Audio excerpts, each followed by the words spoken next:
রাজবাড়ীর পদ্মা নদীতে হঠাৎই দেখা মিলেছে বিশাল এক কুমিরের। নদীর বুকে ভেসে ওঠা সেই কুমির এখন ভয় আর কৌতূহলের কেন্দ্রবিন্দু। সদর উপজেলার বরাট ইউনিয়নের উড়াকান্দা সরকারি প্রাথমিক বিদ্যালয়ের সামনে গত কয়দিন ধরে একাধিকবার কুমিরটিকে দেখা গেছে। কালকে আমি এখানে একটি কুমির দেখেছিলাম, তাই আমরা এখানে খেলাধুলা করতাম, সবাই দেখেছিল, তাই সবাই ভয়তে চিল্লাচিল্লি করছিল।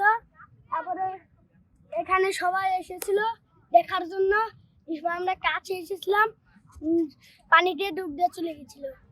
খবরটি সামাজিক যোগাযোগ মাধ্যমে ছড়িয়ে পড়তেই কুমির দেখতে নদী পাড়ে ভিড় করেছেন নানা বয়সী মানুষ। কেউ কেউ ঘন্টার পর ঘন্টা অপেক্ষা করছেন শুধু এক নজর দেখার জন্য। কুমির দেখার জন্য আমি অপেক্ষা করছি। কাল থেকে আমি কুমিরের শব্দ শুনে আসি, কিন্তু আমি দেখতে পাইনি, তাই দেখার জন্য আমি এখানে আসি। তবে কৌতূহলের পাশাপাশি বাড়ছে উদ্বেগও, কারণ এই এলাকায় প্রতিদিন শত শত মানুষ নদীতে গোসল করেন, জেলেরা মাছ ধরেন।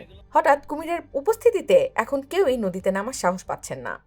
এখানে গতকাল একটা বড় কুমির দেখা গিয়েছে, এই জন্য স্কুলের শিক্ষার্থীরা এবং এলাকাবাসীরা অনেক আতঙ্কে আছে।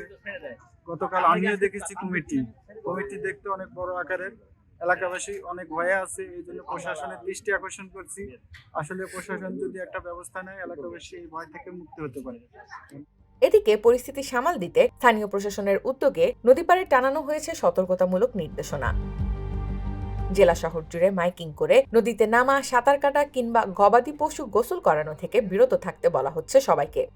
উড়াকান্দা সরকারি প্রাথমিক বিদ্যালয়ের সামনে গিয়ে দেখা যায় শিক্ষক, শিক্ষার্থী, স্থানীয় বাসিন্দা ছাড়াও জেলার বিভিন্ন স্থান থেকে আসা উৎসুক মানুষের ভিড়। কুমিরটি কখন ভেসে উঠবে সেই অপেক্ষায় অনেকেই তাকিয়ে আছেন নদীর দিকে।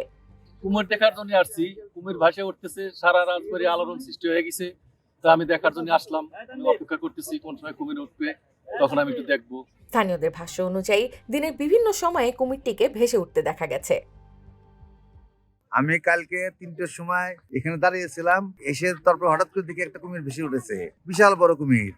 তা দেখে আমার অনেক ভালো লাগছে। বন বিভাগের পক্ষ থেকে জানানো হয়েছে, খবর পাওয়ার পর থেকেই তারা ঘটনাস্থলে রয়েছে। সচেতনতা বাড়াতে নেওয়া হয়েছে নানা পদক্ষেপ।